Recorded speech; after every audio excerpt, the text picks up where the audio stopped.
Hello বন্ধুরা, শিখা spicy cooking এ তোমাদের সকল বন্ধুদেরকে স্বাগত জানাই। বন্ধুরা, আজকে আমি নিয়ে চলে আসলাম বাঙালির অতি প্রিয় একটি রেসিপি। তা হলো ইলিশ মাছের কারি রেসিপি। তো ইলিশ মাছটি আমি ভাপাই বানাবো। তো ইলিশ মাছ বানাবো আমি দুধ কচুর ডাঁটা দিয়ে। আর বন্ধুরা, কারা কারা এভাবে দুধ কচু দিয়ে ইলিশ মাছ খেয়েছো অবশ্যই কমেন্ট করে জানাবে। আর কেউ যদি না খেয়ে থাকো তাহলে অবশ্যই এটা বানিয়ে খাবে। খেতে তো অসাধারণ টেস্টি হয়। তো চলো আমি দেখিয়ে দিচ্ছি আমি কি করে বানাবো। আর বন্ধুরা, ভিডিও দেখতে দেখতে অবশ্যই একটি লাইক করে দিও। একেবারেই ছোট ভিডিও আছে, কারো স্কিপ করে দেখার প্রয়োজন নেই। তো দেখো, এখানে আমি ইলিশ মাছগুলো নিয়েছি আর নিয়েছি দুধ কচুগুলো। দুধ কচুর ডাঁটাগুলো আমি কেটে নিয়েছি, ধোয়া হয়ে গেছে সবকিছু। তো এবার মাছে আমি সবগুলো মশলা দিতে থাকবো।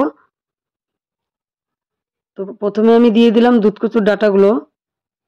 আমি যেই কড়াইয়ে বানাবো সেই কড়াইয়ে একেবারেই দিয়ে দিচ্ছি একসঙ্গে। তো দুধ কুচু দেওয়ার পর আমি দিয়ে দিলাম হলুদ, লবণ আর হলো এখানে কাশ্মীরি রেড চিলি পাউডারটা দিয়েছি।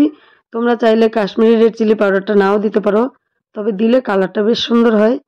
আর এখানে একটা মশলা তৈরি করে নিচ্ছি, জিরা আর হলো সর্ষে, আর এখানে আছে লাল লঙ্কাগুলো। আর সর্ষেটা কিন্তু আমি কালো রঙের সর্ষেটা নিয়েছি।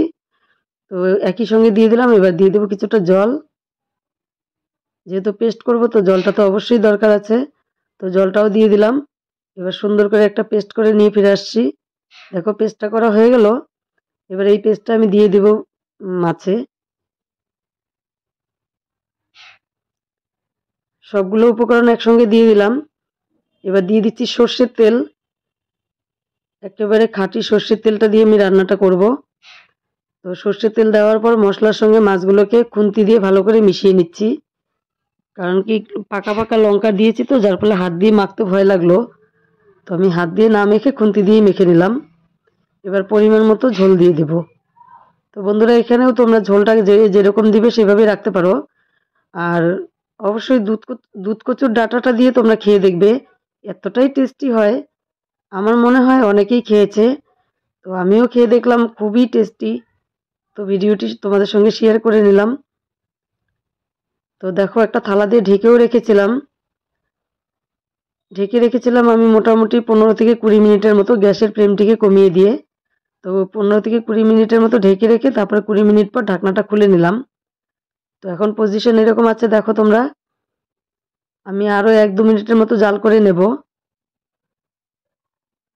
তো এরকম একটি রেসিপি দেখে তোমাদের কেমন লাগলো বলো বন্ধুরা, আমাকে অবশ্যই জানাবে। এবার কিন্তু আমাদের রেসিপিটি রান্না করা পুরোপুরি কমপ্লিট। তো এই রেসিপিটি দেখে যদি তোমাদের ভালো লেগে থাকে তাহলে অবশ্যই একটি লাইক করে ভিডিওটি শেয়ার করবে। আর আমার এই ভিডিওটি পুরোপুরি দেখার জন্য আমার সকল বন্ধুদেরকে জানাই অসংখ্য ধন্যবাদ।